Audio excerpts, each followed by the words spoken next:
Hi, how are you? బాగున్నారా అందరూ? ఎలా ఉన్నారు? నేను కొత్తగా యూట్యూబ్ ఛానల్ స్టార్ట్ చేస్తున్నాను. అందరూ బ్లెస్ చేయండి, సబ్స్క్రైబ్ చేసుకోండి. ఒక చిన్న మాట చెప్పనా? మీకు ఎవరైనా బాధించే వాళ్ళు ఎవరైనా మీ లైఫ్లో ఉంటే, మీకు అవమానకరంగా ఎవరైనా మీ గురించి మాట్లాడితే, మీ విషయాల్లో ఏదైనా తెలిసి తెలియక ఎక్కడైనా మాట్లాడి ఉంటే, మీ గురించి ఎంత మాట్లాడుకున్నా పట్టించుకోవద్దు. దాన్ని ఎలా అంటే ఒక సవాలుగా తీసుకోండి. ఎందుకంటే ఈ సొసైటీలో మన ఎవరినైనా సరే కించపరచడానికి, ఎవరినైనా మంచిగా ఉంటే వాళ్ళ మీద బురద చల్లడానికి జనాలు దూసుకుపోతూ వస్తుంటారు. కాబట్టి వాళ్ళకి మనం ఆ ఛాన్స్ ఇవ్వకూడదు. మనం స్ట్రాంగ్గా ఉండి మనం ముందుకి నడిచి తర్వాత మన గోల్ను మనం రీచ్ అయ్యి మనకంటూ ఒక వ్యక్తిత్వం ఉన్నది, మనకంటూ ఒక సెల్ఫ్ రెస్పెక్ట్ ఉంది అని మనం నిరూపించుకుంటూ దేవుని దయలో, దేవుని కృపలో దేవుడు మనతో ఉంటాడు, మనదంతా చూస్తున్నాడు. కాబట్టి మనకు డెఫినెట్గా బ్లెస్ చేస్తాడు కదా. కాబట్టి మీరు మీకు ఎవరికైనా ఏదైనా ఎవరైనా ఏమన్నా మీరు అస్సలు కేర్ చేయకండి. ఎవరిని కూడా కేర్ చేయకండి. దేవుని దేని పెట్టండి. డెఫినెట్గా అద్భుతం జరుగుతుంది. దేవుడు కార్యం చేస్తాడు. మానవులు సహజంగా నోటికొచ్చిన మాట అంటూనే ఉంటారు. ఆ నరం లేని నాలుకంట ఎన్ని విధాలుగైనా తిరుగుతుంది. కాబట్టి ఆ నాలుకకి అది మనం జవాబిచ్చేటట్లుగా ఉండాలి. మనం అలా బ్రతికి చూపించాలి. దేవుడు గొప్పవాడు, మనల్ని సృష్టించేవాడు చాలా గొప్పవాడు. కాబట్టి మనం నమ్మే దేవుడు చాలా గొప్పవాడు. కాబట్టి దేవుడు ఎప్పుడు కూడా మనం నింద పడుతున్నప్పుడు, మనం అనుభవిస్తున్నప్పుడు, మన వాటర్ చూస్తున్నప్పుడు ఆయన సైలెంట్గా ఉంటాడు అనుకుంటున్నారా? నెవర్ ఉండడు. ఆయన జవాబునిచ్చేవాడు. కాబట్టి ప్రతి ఒక్కరు ఎవరు ఏదైనా సరే మీరు మీ దేవుడి దగ్గర పెట్టండి. దేవుడి దగ్గర పెట్టినప్పుడు ఆ రోజు ఆ బ్లెస్సింగ్స్ని మీరు ఎలా పొందుకుంటారో మీరే చూడండి. ఫెంటాస్టిక్ జీవితం వెళ్తుంది ఎవరికైనా.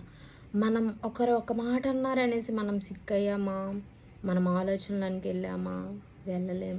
చాలా కష్టం. ఇంకా వాళ్ళు మనల్ని అంటూనే ఉంటారు. కాబట్టి మనం ముందుకు వెళ్ళిపోవాలి. డెఫినెట్గా మనకి ఎవరు ఏమి అన్నా, మన గురించి మాట్లాడుకున్నా దేవుడు వింటున్నాడు. కాబట్టి ఏమి తెలియని మాటలు ఆడే ప్రతి ఒక్కరికి కూడా దేవుడు డెఫినెట్గా సమాధానం చెప్తాడు. ఈ రోజుల్లో సొసైటీలో బ్రతకడం చాలా కష్టం. ఎందుకు తెలుసా అండి? ఈరోజు నేను ఇక్కడ హ్యాపీగా ఉన్నాను, కానీ రేపు నేను బయటికి వెళ్ళి ఇంటికి మళ్ళీ వస్తానా రానా అన్నది తెలియదు కదా. మనం బయట జర్నీ చేస్తుంటాం, మనం ఎక్కడెక్కడికో వెళ్తుంటాం, మన ప్రయాణాలు ఎక్కడెక్కడో అవుతుంటాయి. కానీ అవన్నిట్లో దేవుడు సమృద్ధిగా మనకు దీవించాలి అంటే మనం ఎలా ఉండాలి? మనం దేవుని దగ్గర ఒక మంచి వ్యక్తిగా మనం ఉండాలి. కాబట్టి దేవుడికి మన వ్యక్తిగత జీవితం తెలుసు.